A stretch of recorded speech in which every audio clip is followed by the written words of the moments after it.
Hello, everybody. So let's get some faces on screen so I can see some people. If anyone's brave enough to say hello. Hey, Don, how you doing? Hey, everybody. Some people, there they are. Hello, hello, Jolie. Give me the thing. Hey. So let's go and let's go through this, everybody. So this is obviously always every single year. This meeting's always the one where parents are biting their fingernails. Students are kind of sitting there like this. It's a lot of kind of,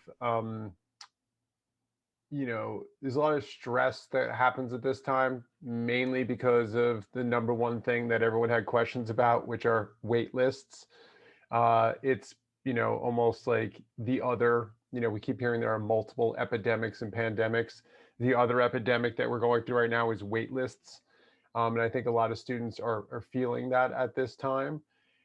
So what I want to do today is I want to go through a bunch of different things, including wait lists, including appeals, including the decision, decide by day, including the questions that people have asked, when they kind of signed up for tonight. So I just want to kind of throw up the agenda that I want to be addressing right now. So the first thing I want to talk about, is the big picture. And anybody can unmute their microphone if at any time to ask a question, but just to kind of give a broad outline of the things that we'll go over in case you're about to ask a question, so that we don't kind of pre-jump or jump ahead, I should say, to another area where we're going to cover later. So the big picture, I want to just talk about the state of play that we're currently in. The traditional versus COVID, the responses we're getting, the Cal States and the UCs, how really kind of upside down they have been this year, and still continue to be, and then the timeline moving forward. And then I want to go into wait lists themselves, how the different types of wait lists. There are the borderline cases. Sometimes it's a stall tactic. If you read the newsletter that, we had sent out about that, and sometimes it's about yield management. And I also want to show or explain how yield works with wait lists, how the number of students that are on the wait list drops and the number of spaces opens up or drops, how those two things shift and change, and how sometimes the wait list really isn't, well, a lot of times the wait list isn't the end of the road. And then also appealing while on wait list, or to appeal or not to appeal, when should we actually make a go for it, the decision day, double depositing, all that stuff. And then about making the final decision, we'll just go over that. We'll go over that again next month because people will probably have more cards in hand to play with. But the first thing I want to talk about up here is the big picture. So as a lot of you know, this isn't my first year, going through this process. This is officially, I don't know, not even just from Blue Train. This is 20 years, and then before that, it was several years with other companies, etc. So I've seen a lot of students get accepted to places that they were surprised by. I've seen a lot of students get rejected by schools that they thought they were going to get into. I've seen students get rejected from all the schools except for their one dream school. I've seen all sorts of things. And so what I want to do is start out today is talking about how this year is the same as other years and how this year is different from other years. Because as a lot of you might imagine, even right before this town hall, I got like 5 or 6 texts today about Berkeley. And yesterday it was about another school, and the week before that it was Santa Cruz, and then Cal Poly. So there's a lot of stuff that's going on that's a commonality with a lot of you people, as well as California at large for the Cal States and UCs. So the first thing I want to say is that a lot of the calls that I'm getting, some people are rightfully upset if they didn't get into a school that they wanted to get into. And that quite often is just, I, I don't want to sound cold, That's the way the cookie crumbles sometimes with college admissions. Sometimes you apply to a school, your numbers are solid, you do everything right, but then there's just too many, you know, people applying for that position or that spot. So that happens, and I'm having those conversations with students like, oh, you didn't get into Wake Forest, you were a great student, you were on the borderline, that kind of stinks, you know, is it worth an appeal? And those conversations I feel are normal, and we have those, and sometimes that's managing expectations, sometimes that's kind of getting over things, and sometimes it's the opposite. Sometimes students are thrilled that they get, you know, let me just kind of back up for a second. I'm addressing most of the people who have angst tonight. Um, our inbox is filled with students that are thrilled, and I have said this on the newsletter. That's fantastic for them, and I'm sending a hearty congratulations to all of them. And some of them are on the call today. I can see names, but at the end of the day, I really want to address the people who are still feel like they're in flux. So although there's all types out there, I'm mainly talking about the people, not the ones that already have great choices and they're deciding between them, not those who have the normal state of affairs occur and they may have gotten into some, may have missed some. But right now, I want to start out with the COVID situation, what we are noticing as far as this year. Yes, some of you guys probably went online and Googled and saw that the number of applications rose across the board. And that obviously is always, you know, not a good thing. But sometimes schools open up more spots. We've seen this happen before. You know, UCI did it a few years ago where they didn't have enough spots. They kind of over projected and then they just made more spots. And that may happen too. UW did it, UT did it. We've seen this happen before. So there's still, and when we get to timelines, we'll talk about the fact that a lot of this stuff is more in play than probably everybody on this call thinks. Like a lot more moving parts are occurring. So, you know, there was like a bump in applications, but what we're seeing, or at least what I'm feeling, is that so many of these schools are just upside down in their admissions evaluation process. This means that they haven't had enough time because they usually have, as we know, the SATs or ACTs, which help them kind of do a quick gross cut. They will take a certain number of students, move them over here because they made the cut. And a lot of the students would know their chances because they would have, you know, an ACT here, a GPA here, and they kind of know where that fits. But without the other piece, they just have this one metric, which is GPA. And so colleges have had to deal with this, and you can see by the way, just the way everything's rolling out. You know, the UCs, I'm sorry, yeah, the UCs have had an overabundance of wait lists, right? You know, about 6 years ago, we saw the same thing where they just waitlisted a bunch of people because they had changed their admissions process from one thing to another. They went through to a 13-point review, and that caused problems. And then so what they did was they just waitlisted a ton of people to buy more time. And then certain people didn't respond to the wait list, which dropped their numbers a little bit. So they had fewer people to sort through.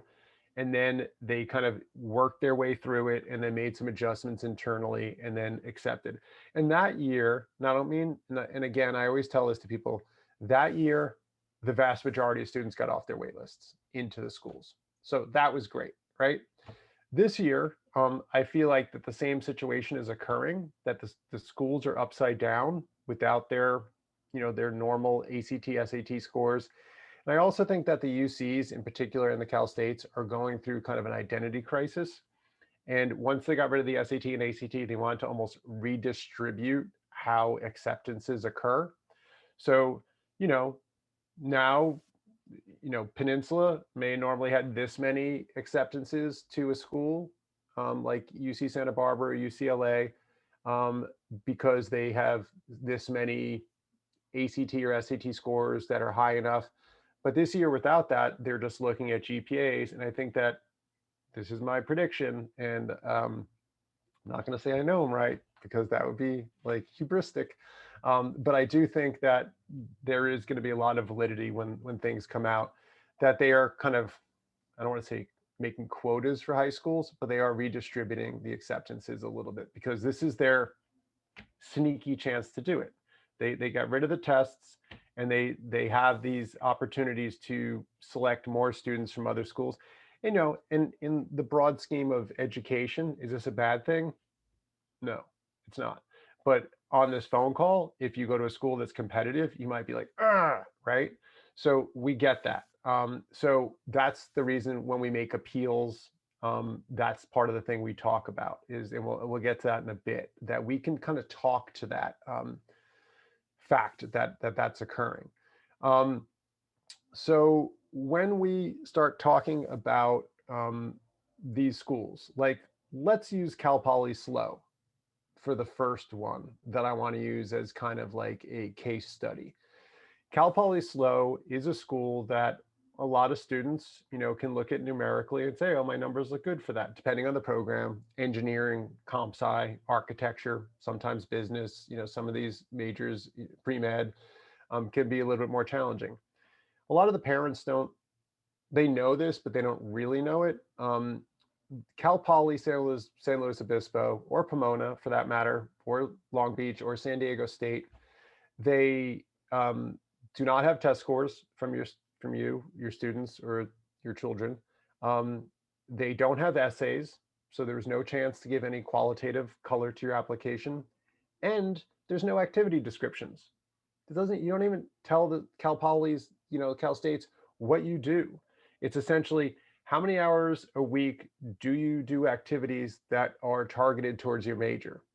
That's the only question they ask. So as students, you know, here I am doing community service, here I am building robots, here I am doing all these things, and the school doesn't know any of that.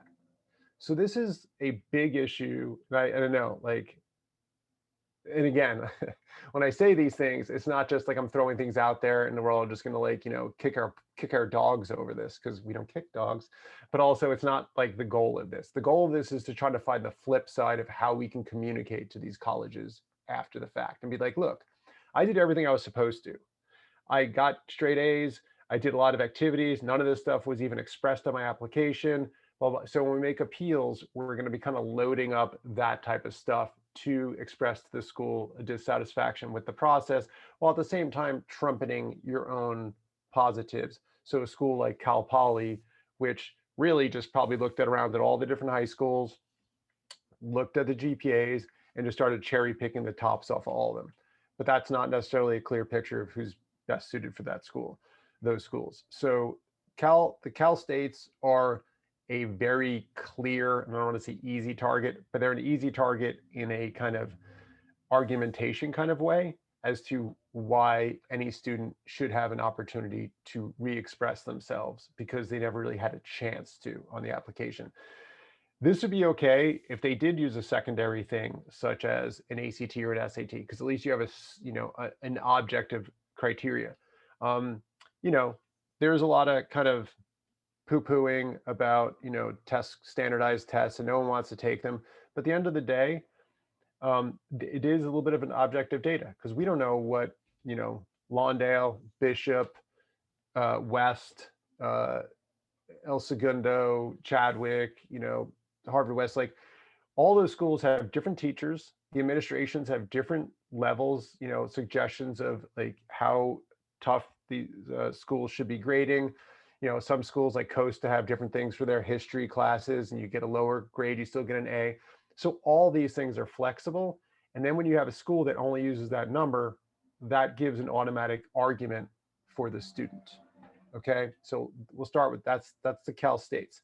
The UCs only, they have a little bit more information that they're going on. They're using your activities, which hopefully, if everyone did them the way we suggested, they kind of wrote out, and the ones that we looked at, everyone did what they should do. Then you have your essays, your insight questions that you hopefully did the best that you possibly could on those. You don't have teacher recommendations, and you don't have test scores. So those two things are hopefully would help some students get over the bridge. Obviously, I mean, I think UC Berkeley came out today with their wait lists and acceptances and rejections.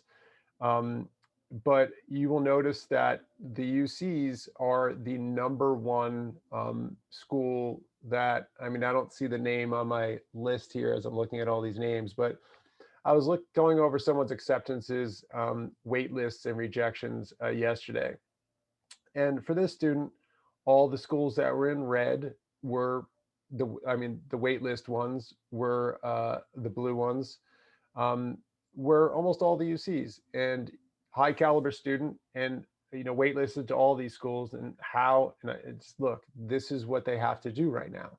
So students that are on wait lists right now, you almost have to emotionally disconnect from those wait lists. You should be doing everything you can to be moving forward as a student. And we'll talk about appeals, we'll talk about responding to the wait lists, but those wait lists are not rejections. Okay, they are wait lists right now. Rejections, then you look at as a second group and you say, all right, are any of these worthy of appeal? All right, so your wait lists, you're disconnecting from, letting those roll in. Appeals, we'll get to in a minute. And then the schools you were accepted to. And this is something that, we've always dealt with, which are students will look at the schools and they will often have walked on these campuses. They will have walked across, Washington State or Indiana Bloomington or Boulder or whatever school you put in the blank. And they realize that these schools have a lot to offer. But now a lot of students never even visited these campuses. So they're looking at names on paper and they're saying, oh, yeah, I heard about that school, or that school's not as high ranked by US News and World Report.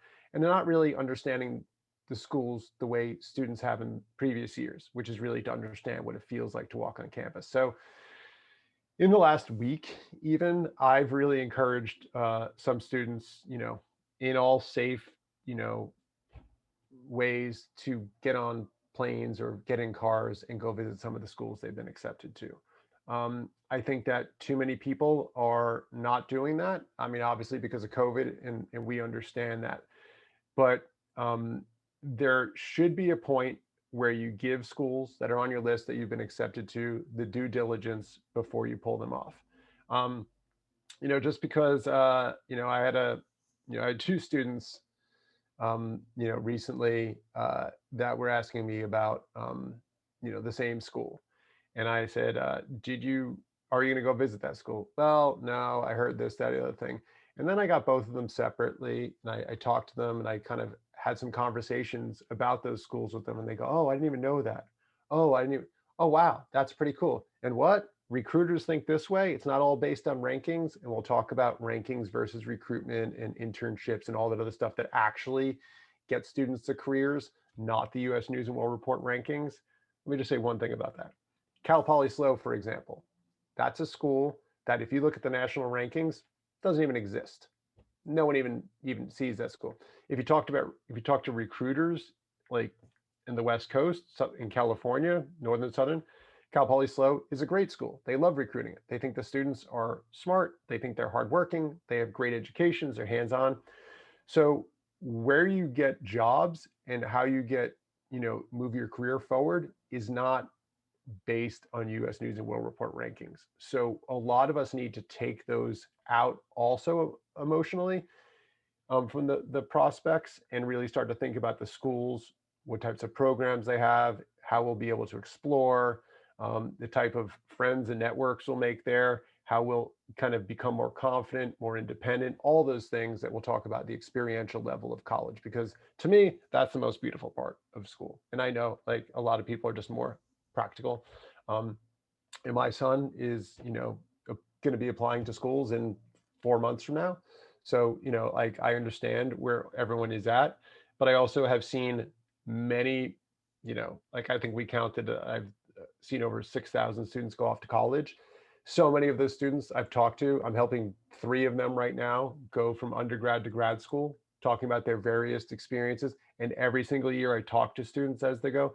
So I see the lily pads that they jump on, from school to school, and I see how they create something from their base. So I want to encourage people to start to really look at all the schools on their list. I want everyone to re-examine the schools they've been accepted to. I want them to examine the waitlist schools, see which ones they will go visit if they get off the wait list. And odds are, if you're on more than 3 wait lists, again, I don't mean to kind of set up expectations, but my guess is if you're on more than 3 wait lists, you probably will see at least one of those come through. Again, you might not see any of them, or you might see all 3 of them come through. So that's the way it is. But the UCs have a historically high yield with wait lists. This year might be a little bit lower because there are more students, but we have seen years where a lot of students get off the wait lists. So essentially, the game, if I bring back up the thing here, the timeline moving forward, right now we are in March. It feels like the way everyone's kind of like jangling, it feels like it's April 30th because everyone's like, I need to know, I need to know. And I'm like, well, in normal years, you guys still have another month to go. With wait lists, 2 months. And then students like, I'm going to be bald and shaking with tremors by that time. And I'm like, no, no, no. You need to kind of take it slow, and you need to kind of realize that this stuff is a moving process. And I know some of us don't do well with this. I know some of us are getting ulcers. I know some of us are feeling sad, and they kind of get those prospects. But I can also tell you, like, I could bore you guys for 5 hours of students that didn't think that they were getting up with, got in, then they appealed, then they got in, then they had these decisions, then they double deposited, and all these different things. So as far as I'm concerned, I still think this is the first half of the return game, not even the fourth quarter. This is still the first half.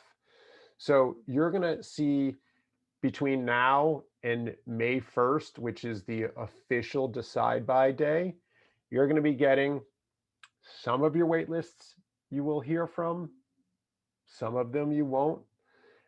Schools that are still outstanding, you should hear from all those by May 1st. I think that some of the big schools come out April 6th, April 9th. Some of the schools have already nudged back their decide by day until the end of the first week of May.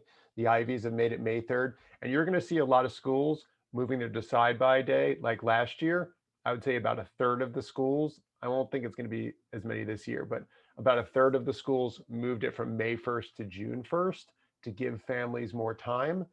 But even if it doesn't happen, we have strategies around it.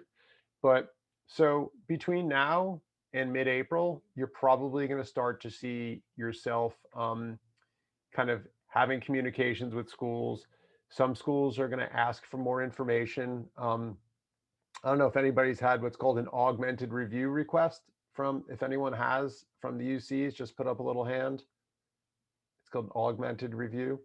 Okay, that's when a school will ask for more information. They'll ask you to write another essay. It's kind of like Michigan did with the letter of intent. It's kind of like, we know you're interested, but give us some more information. So you might see schools kind of grooming around or roving around trying to find more information, especially if you didn't submit test scores. So in that case, do everything you can to respond quickly and well. So we'll go into more details about how to respond to waitlists in a minute after I finish talking about the timeline a little bit more. Then we're going to get into May. And that's when, to use the bad analogy that I always use, the musical chairs music starts to speed up. And you start to feel like, oh, like, am I going to get my chair? And students will kind of, even during normal years, like feel very like off balance as the music comes up. That's why it's important for the family to have a plan, a B plan, and a C plan. The A plan is, if I get in off these waitlist schools, then I already have a good idea of which one I like better. Don't wait until you get off of UC Davis and UC Santa Barbara and then try to figure it out in 10 minutes. Okay. Your waitlist schools, you should be actively thinking about those schools as potential prospects if and when they do come in. Okay. I know that they're like, I know some of my puppy-eyed students are like, but if I do that and then I fall in love with it and I don't get in, I'm like, you know what? I understand that, but in this process, it's important to not leave things to the last minute. And so I would say that look at all the schools you've been accepted to, look at the schools that you have you're on the wait list, and really try to get a plan for those. That's your A plan. Your B plan is to look at schools that you have not been accepted to, like an appeal. And I told you guys at the beginning, before all this stuff went in, I had one student last year who, she had a rough go of her UCs. She was rejected to um, most of them except for UC Riverside, and she wanted to go for pre-med. And so I said, look, before you poo-poo Riverside, and she's like, Scott, Riverside. I'm like, no. I'm like, Ashley, a ton of students matriculate from Riverside into med school. It's a very safe place to do pre-med. And she was like, and I go, no, think about it for a little bit more. I put her on contact with a couple of students who graduated there. And she's like, it's not actually that bad. She's like, but I still want to appeal 3 schools. So we appealed UCI, UC Santa Barbara, and UC Davis, right? She ended up getting in all 3 of those appeals.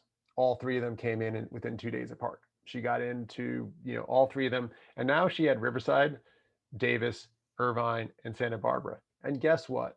It She actually kept Riverside until the final 2, and Riverside and Santa Barbara at the end, because she started to realize there were some things that she found valuable about this school for her own path to want to become a doctor. And she never would have even thought about that. But eventually she went to Santa Barbara. But it just shows you when you start to recombine things, look at things, you start to kind of evaluate things differently.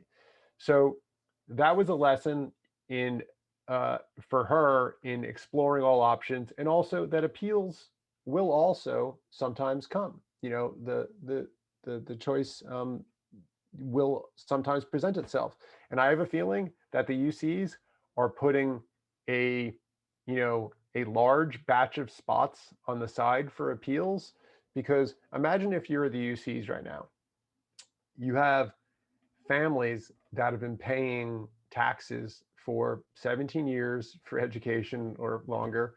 And you have a school system that suddenly threw a curveball, and it was because of the pandemic that they got rid of scores, but suddenly threw a curveball at everybody.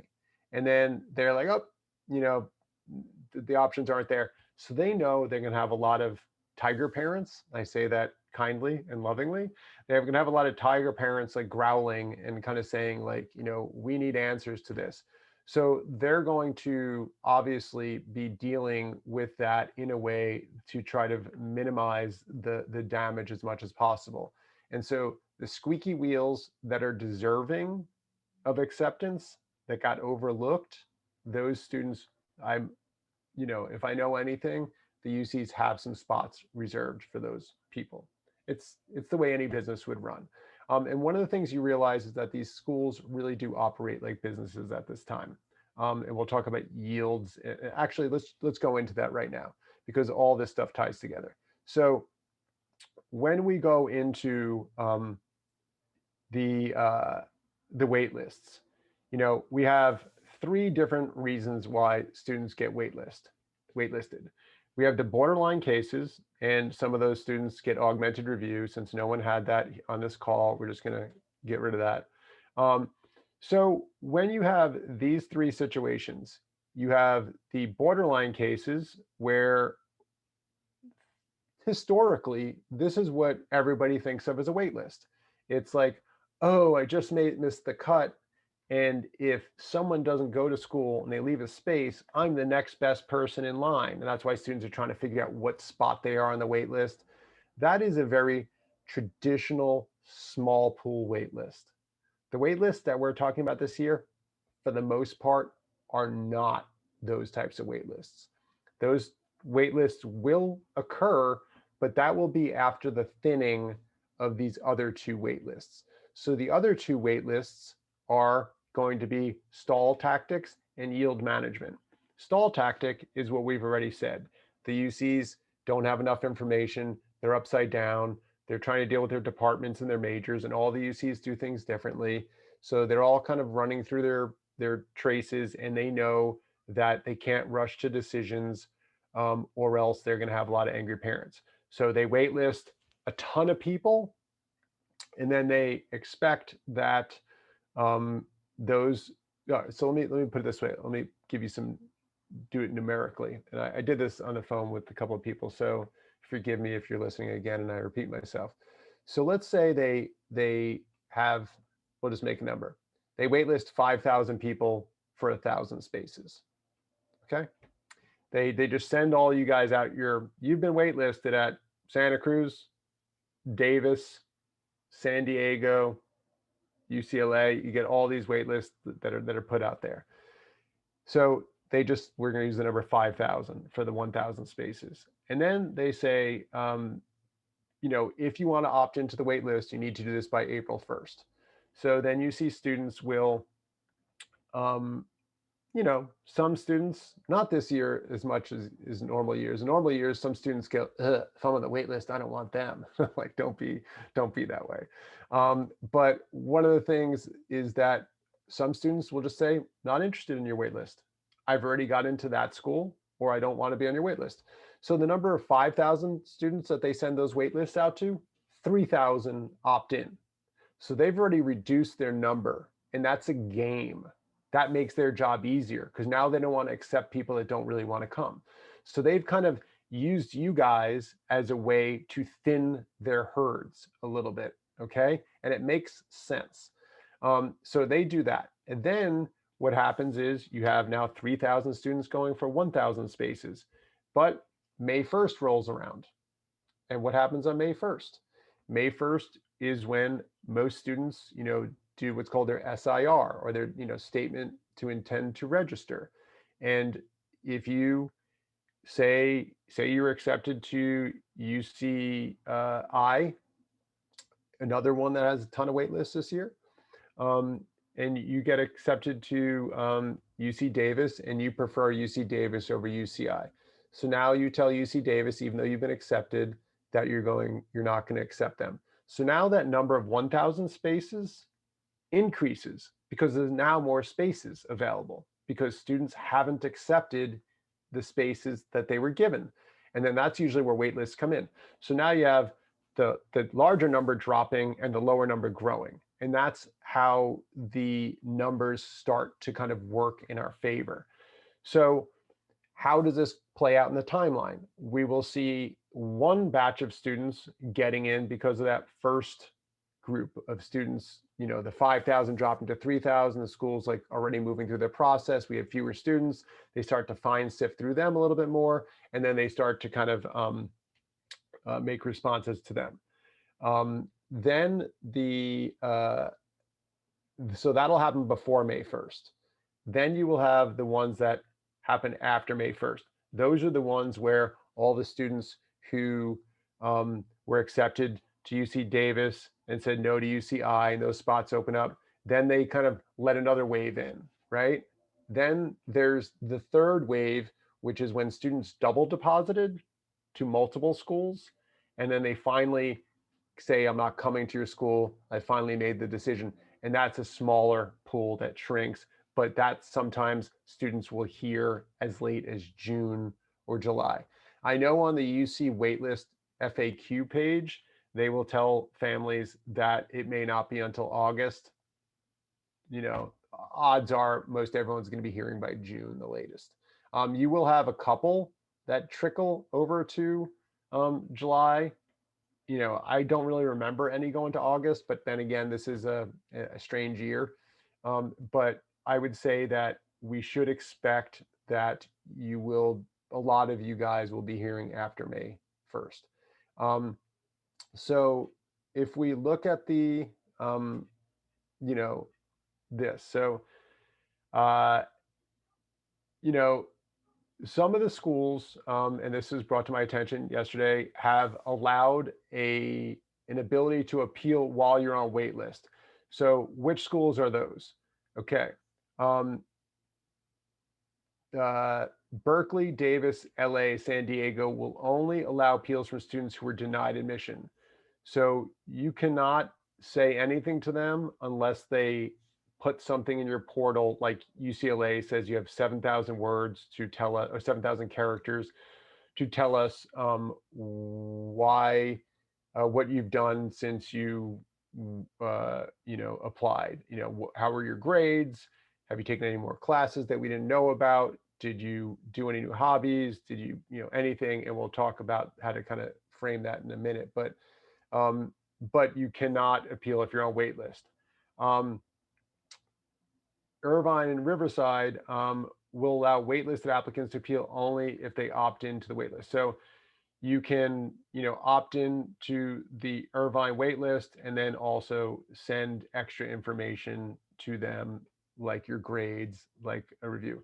Um, Santa Barbara and Santa Cruz will now accept appeals if you're on the wait list or not, meaning that you can either get rejected from these schools or be on the wait list and still follow up with some information to do that. So this now brings up the question, how do I do this? What do I do? How do I make a successful bid for these things?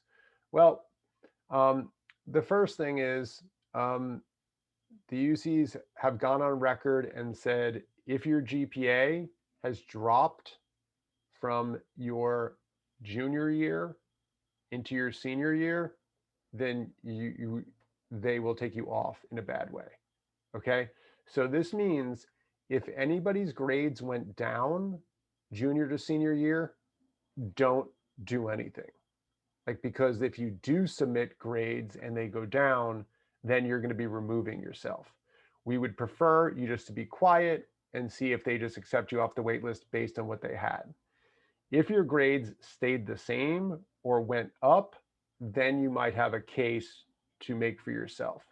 Um, in the past, um, appeals were always meant to be targeting the time before you applied. In other words, you weren't given the opportunity to really talk about anything new because that would be an unfair advantage over other students who applied. Like, you couldn't in the past appeal and say, yeah, I just started a business in December and it's going great, because all the other students that didn't get in weren't able to do that. But this year, they're allowing students on the appeal to talk about things that have happened since they applied on November 30th to the UCs specifically.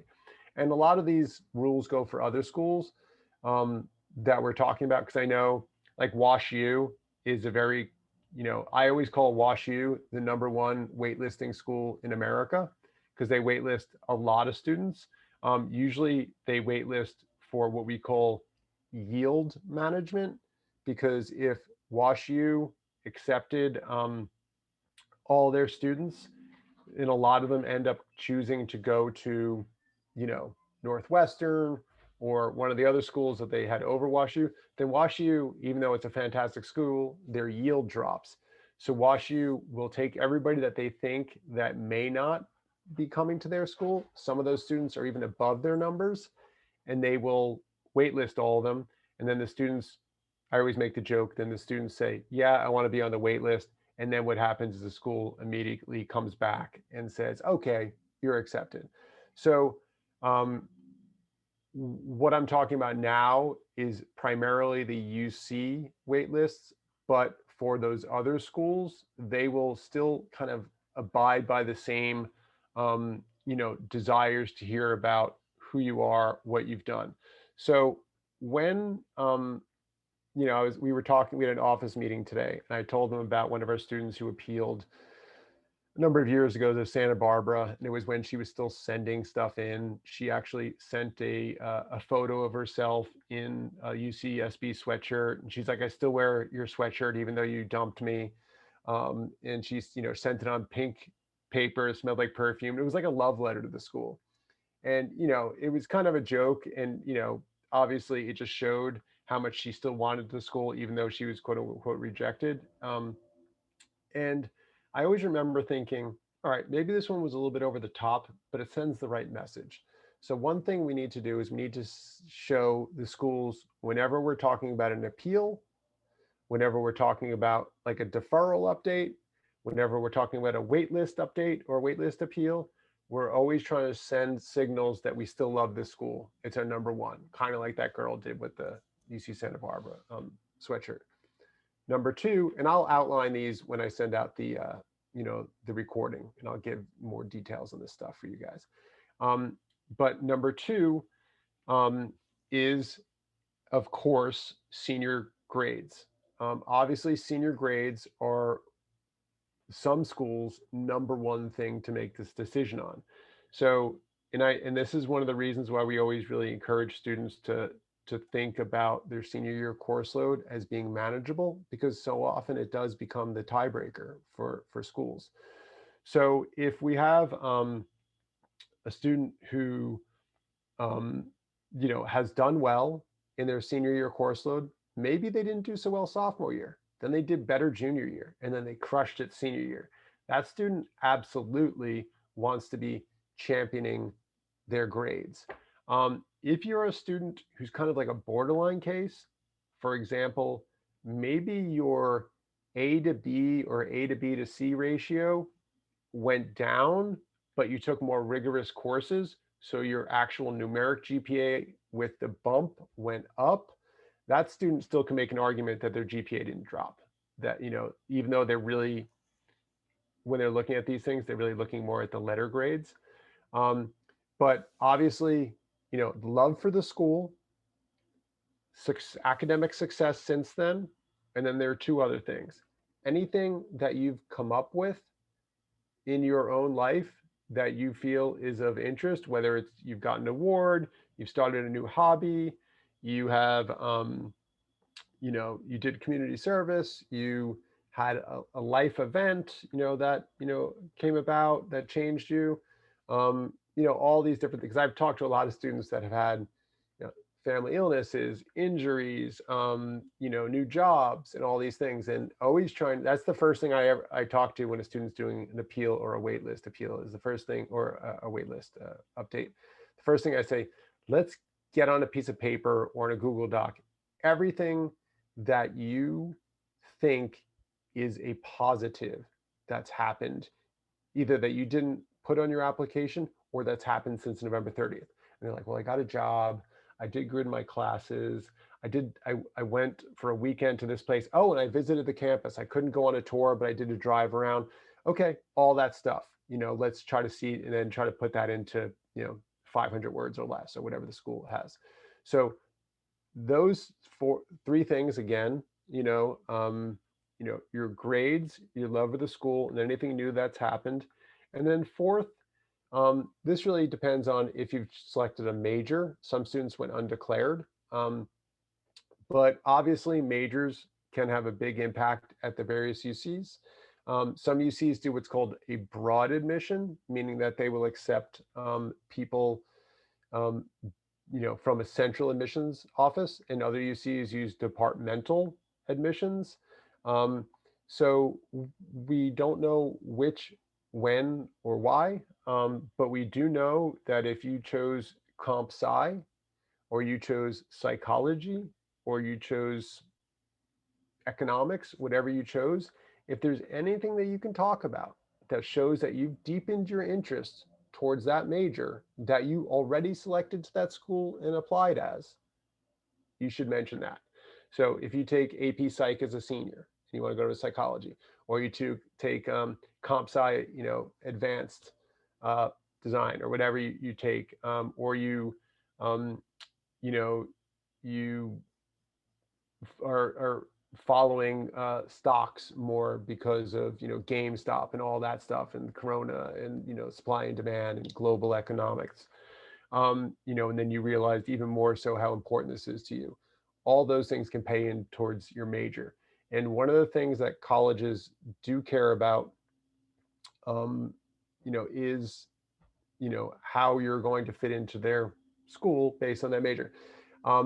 some of you guys will remember me saying this because I repeat it like ad nauseum, like earlier on, is I'll say, come May or come May, June this year, you'll have certain types of schools. You'll have schools that you got accepted to.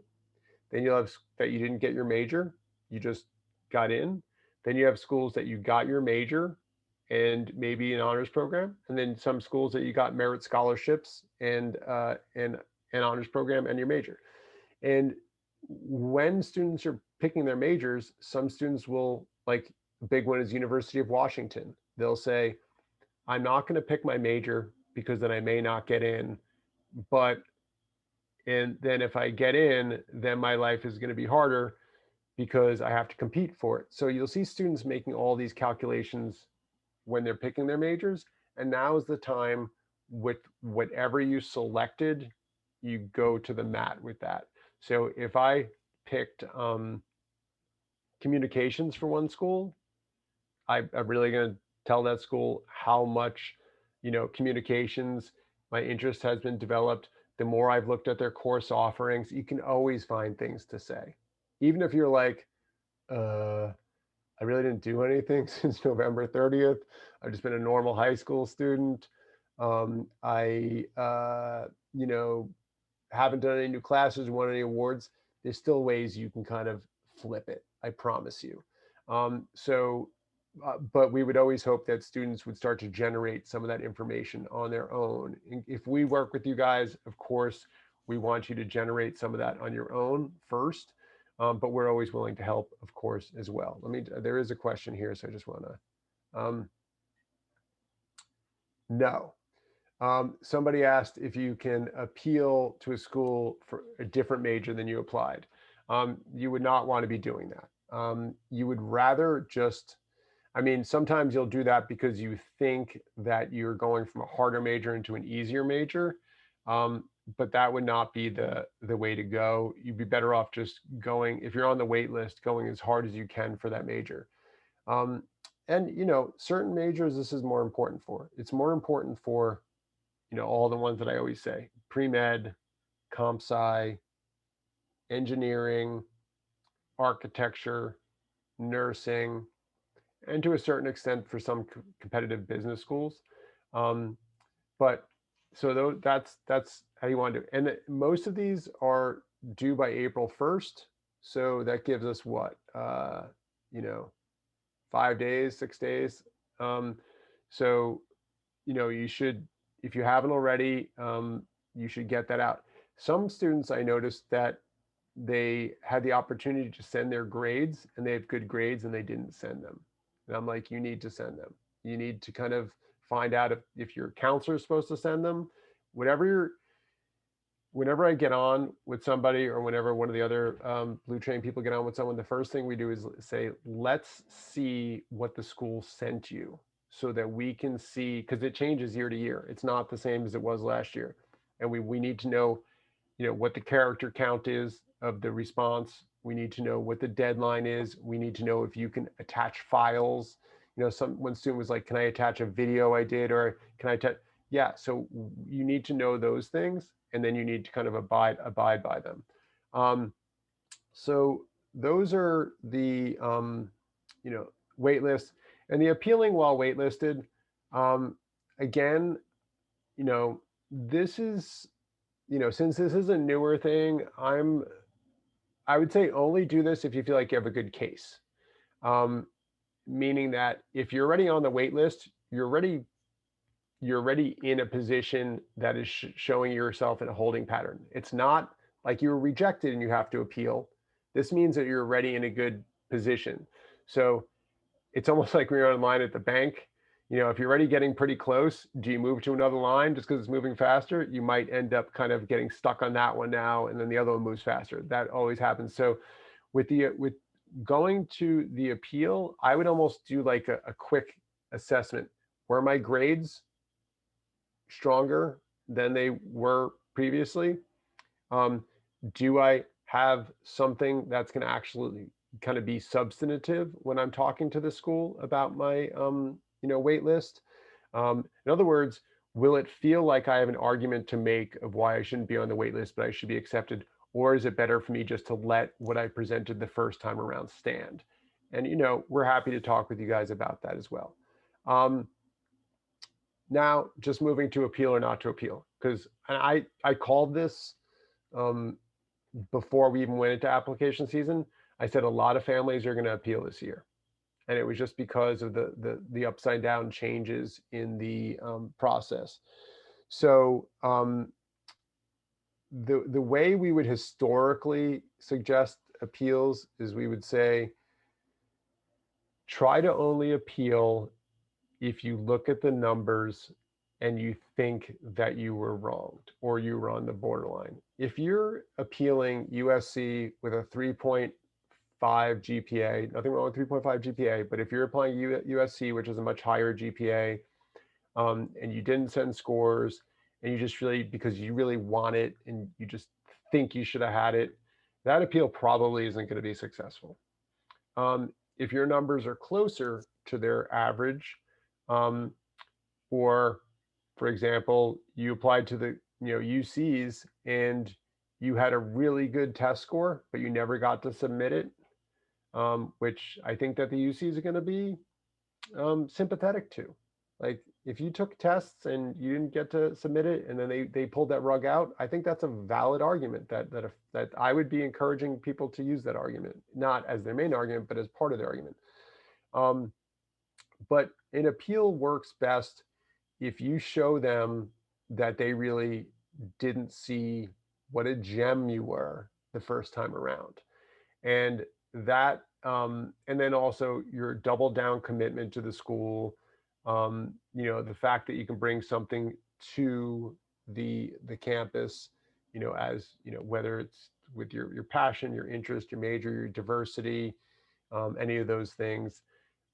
So appeals are a little bit trickier, but anybody that thinks, and you know, I want everyone rolling up their sleeves and doing as much as they can, because there's going to be two types of students. There's going to be ones that, excuse me, talking loud apparently. There's going to be two types of students. There's going to be the ones that go in fetal position and just wait for it all to go away. And then there's going to be the ones that, just keep kind of going through the tough mudder. Like, they're just kind of crawling through the mud. They got their sleeves rolled up and they're just kind of still hustling through. The girl who appealed on the 3 schools last year, when we were going through them, I actually stopped in the middle of the things. I almost got choked up. I go, Ashley, you know what? I go, I don't even care what happens. I'm proud of you. You're awesome. This, like, just the fact that you're working, I'm even getting a little choked up now talking about it. I go, even the fact that you tried, that you're pushing so hard is, and you're not doing it from a point of like, I was wrong. You're doing it from a point like, if there's still an opening, I'm going to squeeze through it. And she kind of fought her way through it. And like, as we said, she clicked 3 reds green. And so not 3 blue, not 3 wait lists, 3 rejections to 3 acceptances. So I know tomorrow we're going to go to the office and there's going to be a lot of people saying, like, we want to appeal, but so the first thing I will say is measure yourself up against the school first to make sure it's worthy of your energy. And if it is, we're happy to look it over, or if you want some quick advice on the phone, whatever you need, we're willing to help. And obviously we're rooting for everybody that makes an appeal, that it comes through. And I have a feeling, if we see 30 appeals this year, I'm not going to say 15 of them will get through, but I wouldn't be surprised if 20 to 25% of the appeals kind of make it through, if they're the right kind of appeal. Like, you're not appealing with the 3.4 to Stanford, but you're appealing with the 4.0 or 4.1 to Cal Poly, or you're applying to the San Diego State with an appeal of like a 3.9 or 4.0, like, or you're applying to an appeal to Boulder with a 3.3, 3.4, whatever it might be. As long as your numbers and you go for it, we're going to see some returns on these, and we will absolutely see returns on the wait list. There's no doubt about that. Because I know we're going through here.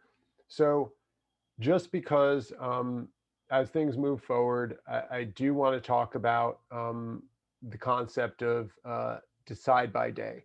Um, I have a lot of stories, and I always tell people that one of my favorite times of year is when students are making their college decisions, because um, they're suddenly like, oh no, now I got to make this decision.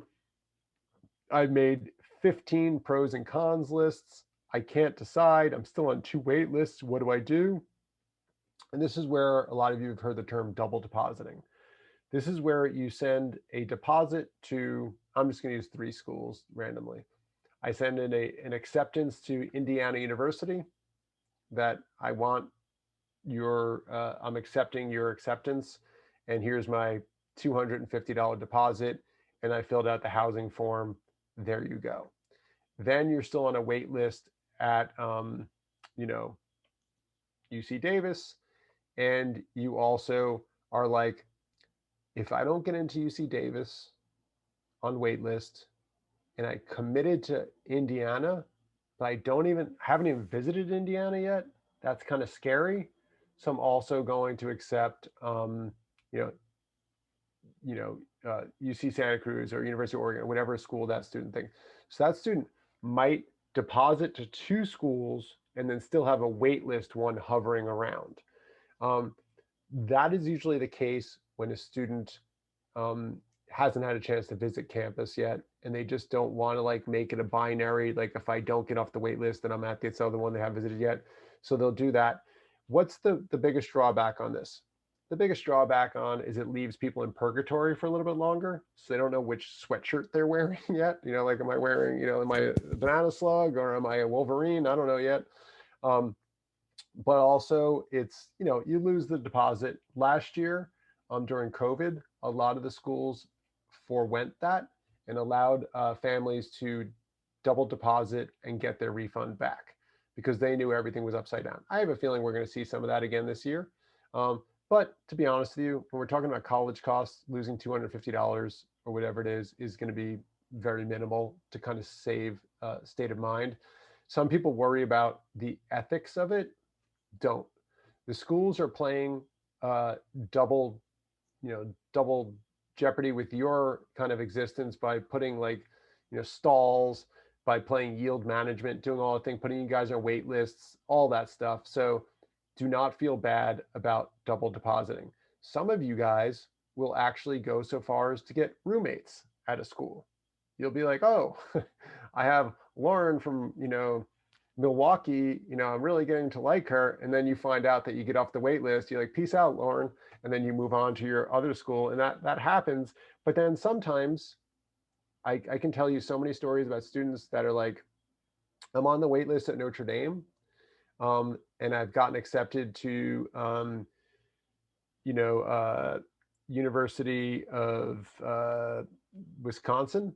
And I want Notre Dame. I've always wanted it. And then they deposit on University of Wisconsin. They get their roommate. They get their housing. University of Wisconsin sending them all these great things. They meet with a counselor on Zoom. They kind of make their classes. And then Notre Dame's like, congratulations, you've gotten off the wait list. And you would think that that student's automatically going to jump ship onto Notre Dame.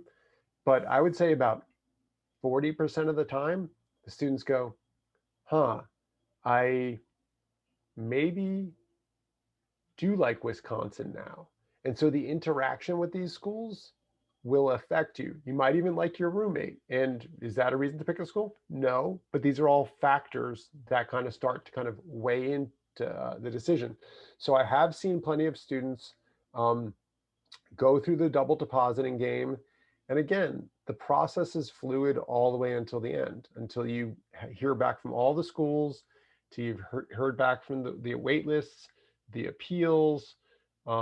You've kind of started moving on your double depositing, and then you've kind of figured it out then.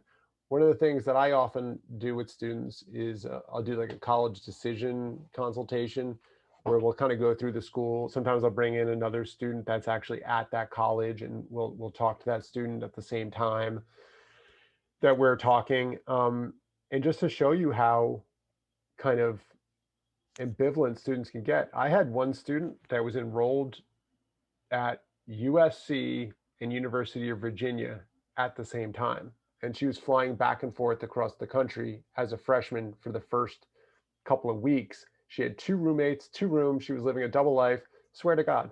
And then she finally chose one. But that student couldn't make a decision. I had another student that was going between, lucky him, some top tier schools. It was Stanford, MIT, and Michigan scholarship. And he, we were on the phone for 3.5 hours straight right before midnight on April 30th. And is it April 30th, 31st? April 30th. And he changed his mind like 5 times right before the minute that he had to. And then he finally accepted one. And then he went back and he rejected it. And then he went back and he rejected another one. And then he got himself kicked out of both schools because, I mean, not at the end, because he had to call back up the next day. He and his dad had to get on the phone and say, my son was having an existential crisis. He was going back and forth. And then, the schools let him back in. And then the school that let him back in, he called back a week later and said he didn't want to go there. He wanted to go to the other school. So like we see this stuff all the time of students kind of having these decisions. So the fact that things are so upside down right now, yes, the wait lists and the kind of the situation is going to bring in some changes. And the other thing is some schools are going to offer you guys what are called transition paths. USC is notorious for this. Some of you guys will get an acceptance, or not an acceptance to USC, a transition path where you do one semester in Italy. And if you do well, then you come back, then you're accepted and you go in the spring semester. Some students will get what's called a spring admit, where you don't go freshman year, first semester. You start in January of your, of that next year. Last year, the students that got spring admits were the happiest ones because they missed all the chaos of COVID and all that. And they only did one semester paid where they Zoomed at home. But in general, spring admits, no problem with those. Like, don't think you go on campus and you're the weirdo and you got to wear a funny hat that you're a spring. Like, you get to go in and you get to have great experience. And then like University of Chicago has a transition path. And more schools do. Sometimes they ask you to do a community college semester to do some prereqs. In general, these transition paths have a high yield of acceptance. They want you to be accepted if you're on this transition path. So again, you guys are going to have waitlist, appeals, transition paths, all these things. The game, like we're just entering halftime. I wish I had other news than that for that part, but let me just see. Yeah, so someone asked if you should appeal immediately if you haven't heard from all your schools. So, and that's a good question because it brings up the concept of urgency, right? Like how urgent is it to, do these things? I say let's be quick, but let's not be sloppy. It's totally fine to appeal to other schools, to schools before you hear back from other ones. So if you haven't heard back from your 3 reach schools, but you've heard back from a school that you thought you should have been accepted to, and you want to appeal that because maybe you're worried about those other ones, and who knows, sometimes those come and this one didn't. I can tell you countless stories of students that didn't get into a target school, but then got into a reach. It's because different schools are looking for different things. It's not just every school is looking for the same thing. But if I was that student and I had that angst in my stomach, I would not be waiting for those 3 and then holding off on the appeal. If I genuinely thought it was a valid appeal, I would start moving that ahead while I was waiting for those other ones. Just a note, the UC appeals have been more successful than other schools' appeals. Like like Stanford doesn't even accept appeals. Like they don't even they're like, no, thank you. We're not reading it. We do everything right. So I would move forward if you can. Yeah, so last little thing that I'll open up for questions. I know we're going a little bit long tonight, but I think this is important. So we all need to kind of like just hang in there for a minute. making the final decision. You know, um, not to get all philosophical, but it's it's really interesting when you talk to students and you talk to parents about their final choice. Um, I was telling someone the other day that, in non-COVID times, our college list building workshop, we bring in about 15 college students to sit on a panel. They just finished their freshman or sophomore year. And then we have 30 or so high school students at a time in the audience asking questions, and we go back and forth and we do these things. Um, One of the things that I say, how many people on stage got into their first choice school? And maybe like a third of them will raise their hand. I'll say, how many people on stage um, are thrilled with where they ended up? 95% of the students raise their hand. So this isn't like people just are happy wherever they go. All these schools are on the students list for a reason, but they realize that they bring something to the school. And I can't tell you how many students are like, thank God this happened because I got into this and I'm super happy and I have all these other things. I know that sounds like somebody just trying to make you say, like, oh, the rotten steak is delicious, eat it. No. Like, I promise you that so many students have found that there isn't just one school for them. Um, and students who do kind of fetishize one school and like, if I don't get into that school, my life will be nothing. I don't then you're nothing. Excuse me. Then you're nothing anyway, because that's not the school is not what makes you guys. What makes you you is how you do a bunch of things, how you explore your interests at the school, the people you make, the confidence you get coming out of the school.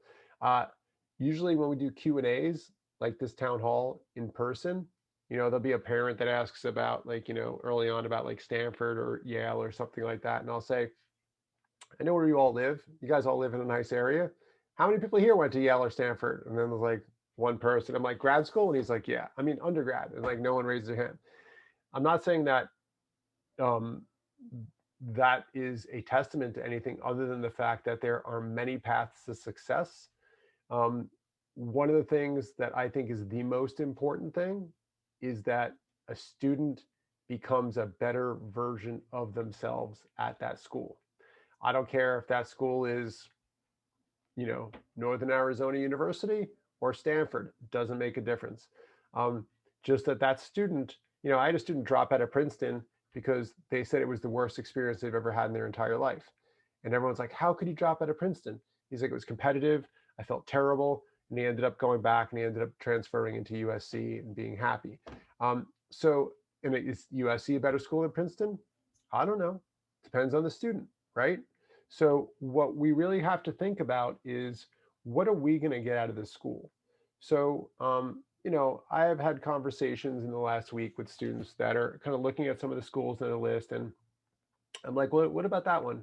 And they're like, yeah, I don't know. And I go, well, why? What do you think about that? Oh, I don't know. I heard that it's whatever about that school. And then we talk more about it, and it's true. Thanks, Steve. It's true that it's not a you know the student doesn't really know, or I start to realize that the student doesn't really know what they're talking about, and I say that kindly. They're just kind of going off um, very kind of one-dimensional understanding of the school. They think if they go to a school that's ranked eighth in the nation, they will have a more successful life than if they go to a school that's ranked 28th in the nation. And I can tell you that life just doesn't work that way, because I can have students that go to the 28th, have better internships, have better professors, have better friends, have a better quality of life, hit the ground running, kind of not have a quarter life crisis at the age of 24 because they've kind of discovered a lot about themselves in college. And that's what we want. Everybody on this call either loves their children, or if you're a student, you love yourself, and you want to make sure that you get somewhere that you're going to be able to build yourself.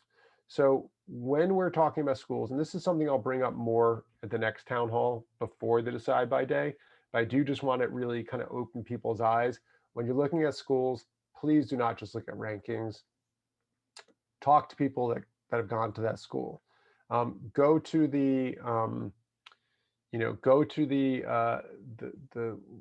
YouTube playlists. Look at all the students talking about their schools, the pros and the cons. Pros and cons videos are super helpful because you realize like, oh, it's on the quarter system. The core curriculum is super intense, and I don't get to take any electives. And I don't even know what I want to be when I grow up. That might not be a good fit. Um, so, and then also, I know someone did ask, what's more important for grad school, the name of the school you're going to or the GPA you earn? Because some students want to be a doctor, some people want to do whatever they want to do, and they're thinking already grad school. And if they think like, oh, if I get into Stanford, then I can get into a grad school that I couldn't get into if I went to Boulder, that's just not true. If you get a strong GPA from either of those schools, you can get into any program in the nation. It just has to be might have to be a slightly higher GPA from one than the other, but neither school is discounting you. So I had a student, you know, that we were just that, for example, that girl at UC Riverside, when she was talking about pre-med, she's like, I think I can handle pre-med there. I think I could be balanced. She ended up with Santa Barbara, but it kind of gave her a sense of calm that she could crush her classes. She could really have a sense of balance as she's moving forward. And then she could like enter grad school with a really good foundation where she wasn't stressed out. If that same student had gotten into Berkeley, that experience is a little bit more competitive. So whoever you are, your decision should not be based on some metric that everybody would pick the same school, but really based on essentially which school is going to do you the best, service. When we're picking mates as husbands or wives, um, you know, or rescue dogs, the thing that we think about is that we don't just pick somebody because we heard they were the best person. We have to fall in love with that person. So colleges are the same way. We don't just take other people's opinion. We're at the stage where we're actually starting to need to fall in love with some of these schools. And a lot of parents will say, but like, she can't handle the cold. If you fall in love with a school, weather's not a problem. Uh, the school's too big. If you fall in love with the school, the size of the school isn't that big of a problem, as long as you can get your classes that you need for your major and you can do those things. It's far away. As long as it's not too expensive and you can fly home, you can handle it. Like, a lot of these things are flexible. You guys are more resilient than you know. COVID has made us all a little bit gun shy.